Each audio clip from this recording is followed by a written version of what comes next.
जैसा कि आप थंबनेल में देख चुके होंगे, आज हम इस वीडियो में बात करेंगे दर्शन शास्त्र का एक टॉपिक दंड के सिद्धांत या सजा के सिद्धांत।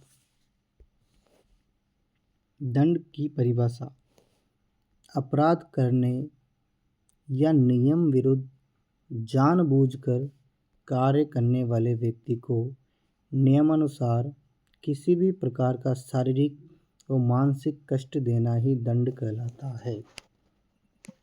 अपराध करने या नियम विरुद्ध जानबूझकर कार्य करने वाले व्यक्ति को नियमानुसार किसी भी प्रकार का शारीरिक व मानसिक कष्ट देना ही दंड कहलाता है।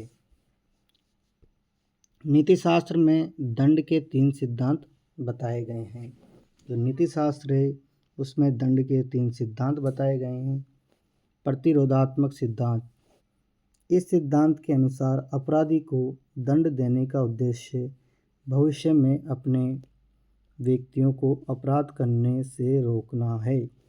इस सिद्धांत के अनुसार अपराधी को दंड देने का उद्देश्य भविष्य में अन्य व्यक्तियों को अपराध करने से रोकना है।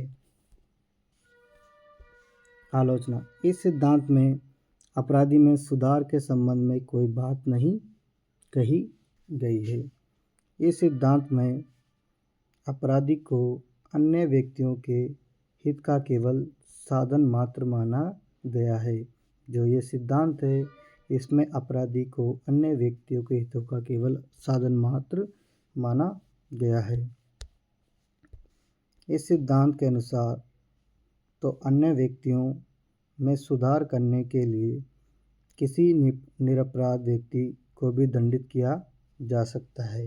जो ये सिद्धांत है इसके अनुसार अन्य व्यक्तियों में सुधार करने के लिए किसी निरपराध व्यक्ति जिसने कोई अपराध नहीं किया उस व्यक्ति को भी दंडित किया जा सकता है। इस सिद्धांत के अनुसार अन्य व्यक्तियों को भयभीत करके उनमें सुधार की बात कही गई है।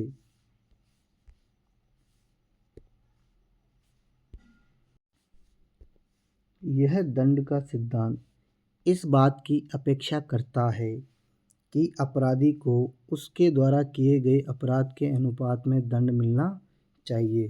जो ये सिद्धांत है इस बात की अपेक्षा करता है कि अपराधी को उसके द्वारा किए गए अपराध के अनुपात में दंड मिलना चाहिए। यदि इस सिद्धांत को हम मानते हैं तो छोटे छोटे अपराधों के लिए व्यक्ति को बड़ी बड़ी सजाएं देना चाहिए ताकि व्यक्तियों में जल्दी सुधार किए जाए। दूसरा सिद्धांत है सुधारात्मक सिद्धांत। वर्तमान समाज व मानवीय समाज व वर्तमान के बुद्धिजीवी दंड के सुधारात्मक सिद्धांत की अपेक्षा करते हैं। इस सिद्धांत के अनुसार अपराधी को दंड देने का मुख्य उद्देश्य यह बताया गया है कि उसमें सुधार की भावना विकसित हो। यह दंड का सिद्धांत मृत्यु दंड को पूरी तरह गलत मानता है। जो ये दंड का सिद्धांत है मृत्यु दंड को पूरी तरह क्या मानता है? गलत मानता है। सिद्धांत की आलोचना: केवल दंड देने से ही अपराधी में सुधार होगा यह पूरी तरह सत्य है, कई बार सत्य नहीं है। यह कई बार अपराधी को माफ़ी देने से उसे कई तरह में सुधार हो सकता है। केवल दंड देने से अपराधी में सुधार होगा यह पूरी तरह सत्य है। कई बार अपराधी को माफ़ी देने से उसमें कई तरह के सुधार हो सकता है, कई तरह के सुधार हो जाते हैं। जिस व्यक्ति को सुधारने के लिए सज़ा दी गई है उस व्यक्ति को स्वयं को एहसास होना जरूरी है कि मुझे सुधारने के लिए सज़ा दी गई है। तीसरा सिद्धांत प्रतिकारात्मक सिद्धांत।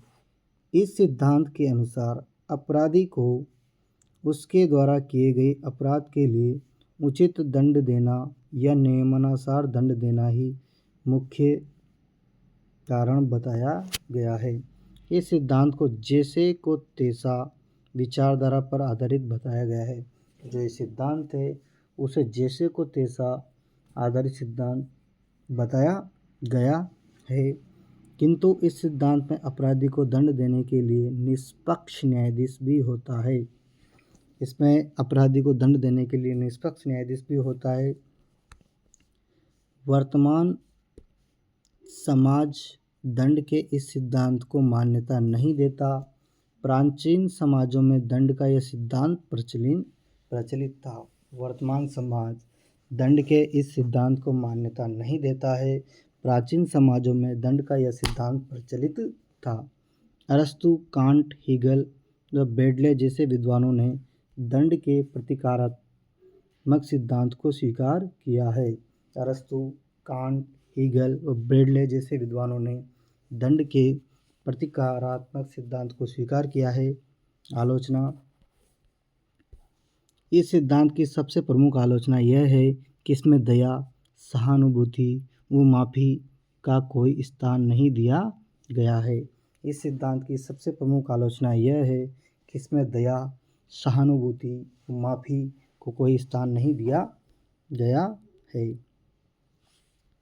तो अगर वीडियो पसंद आए तो वीडियो को लाइक करें। अगर इस टॉपिक से दंड या सजा के सिद्धांत से संबंधित कोई डाउट हो तो कमेंट के माध्यम से पूछ सकते हैं, और वीडियो को ज़्यादा से ज़्यादा शेयर करें, चैनल को सब्सक्राइब करें।